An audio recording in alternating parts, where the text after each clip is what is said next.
गर्नु किन रोको मान्छेले भन्छ नि 2025 गयो त्यो भएर रोको यहाँ हेर्न यहाँ हेर्नु न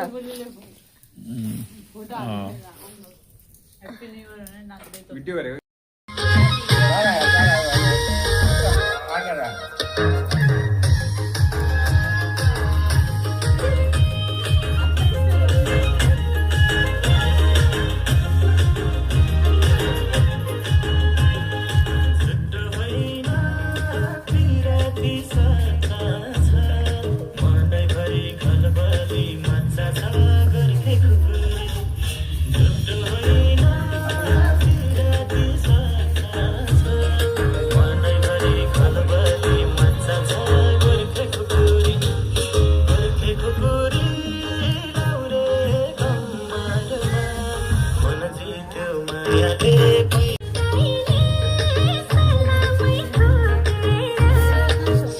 भिडियो भयो नि बराबर भिडियो भयो खाना काम